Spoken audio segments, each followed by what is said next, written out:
Amanya nze free commander andi yatale nje bale kunyaba. Kale naye gye bale kwanjo. We bali kwefaako. Era obulungi kwefaako wekiba. Nina okusanyusa abandaba. Kwefaako oba natural oli bwotyo. Byonna byegatta. Byonna byegattira wamu. Mugamba kimwe na mwena abali ku Vibe Mix Show. I am your person Calorine Marcah osobola okubeera nga muyita mami omusanga ku Bukedde TV1 sawa musanvu mpaka sawa 8 kuluyimbaro.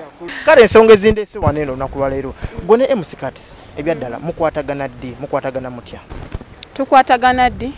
Mwagala tubawe timetable. Yes, njagala otugambe.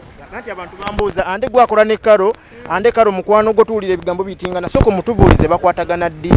Anti bagala mbawe timetable ebayambe ki? Gwe ne MC Cuts kiddala kitambula. Muli mu love oba he's just your friend? He's my friend. Ngo mupako nnyo. Mukiinamu obuzibu? Bwemba temukiinaamu buzibu mundeke mufeeko kubanga nze nfa ku mikwano gyange.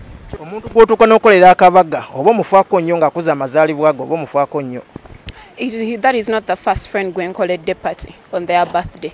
Naye abantu mwagala bwagazi kuliriza bintu ne mubiremera kate engeri gye tuyingidde lockdown.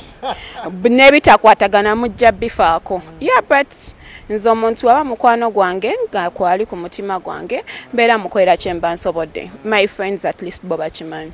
Yes. Notuuka n'omusuubiza omuzaalira abaana. Ebyo mwabisanzeewo. Ababyogedde. Abo banoonya following era abantu ababirivingiramu mugendeyo mu ba following. Sijja kufa ku muntu ayogera irrelevance just because ayagala abantu bamumanyi. Yeah, we are all journalists naye ate nze sisobola vaayo nenjasama bintu omuntu byatangambye just because njagala abantu bamanyi njagala following. Abantu bali irrelevant to me. Yeah. Kayitingana mu nkubo nti gwe ne fiye mwali ba mikwano lumu era nange nabalabako mu kilabu emu naye naku zino bagamba temukyakwatagana nti gwe yanono obufumbo bw'abo abantu. Ekirungi bye babyogera fiye gyali mu munoonyeeko she's back on the scene. She has a new song with Babarita ayina oluyimba ne Gravity Dirty so ayina bingi mu munoonyeeko. Oyogera naye Kibagasizaawa kibayamba ki oli muyimbi nze ndi TV presenter. Lwaki tujja ne tubuuza kye tuba twewala nti abantu saa zino MC Cuts wabaakulaba baleme kubamira woba olaba MC Cuts baleme mubamira abantu kibeere okiryalinge eyo abantu bategere nti abantu bali mu relationship abantu baleme kubabamira abalala.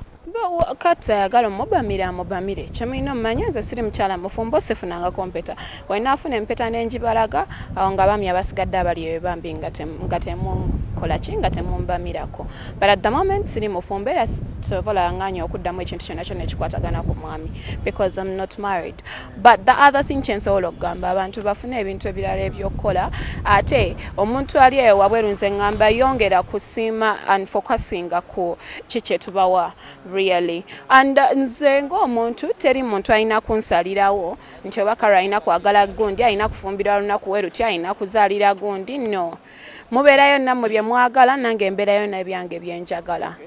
Gwe Karo weetaaga omusajja nga yakula atya kikula ky'omusajja nga kiri kitya mu ndabika ne mu mpisa? Mundabika ne mumpisa God fearing respectful nga samu mulimu gwange ekitiibwa ate nga nange kennyini ampa respect nga nange gyemba muwa. Yes, ate nga si wa butaala because I'm a private person. Mutaani wange gyali naye olaba mpaka kati ate bamanyi linnya ly'ettuufu bamanyiko lya I. Yeah, so I'm a private person really. Omuntu nga ayagala relationship nga ya social media mba simusobola because relationships are not. Yeah. Oyagala basitulamu nga balina ebifuba oba nga bali mu size zino eza bulijjo ezaffe? Physical appearance is not the matter. So long as omuntu ali God fearing, respectful of my job and myself, ebisigadde tusobola biraba understanding. Yeah. Nawe olinga Angela Kalatumba osoosa ku musaayi. Ngaraki nedda. Yatalina luza sitajjawo. Nebyo bintu mubituulamu ne mubyogerako ne biggwa. Yeah, there is nothing like into mugenda musaayi waliwo ekivaayo eki deciding oba ekidictating whether you guys push on or not. Yeah, kubanga eva nga wengamba abantu n'abalwadde balina obulamu basobola okubeera nga they have fun and they fall in love and they live life just like any other person. Omuntu okubeera HIV positive tekitegeeza nti takyali muntu. Yeah, we have a lot of discordant couples. Tulina abantu bangi abazadde abaana nga they are positive nga abaana abwe bali negative.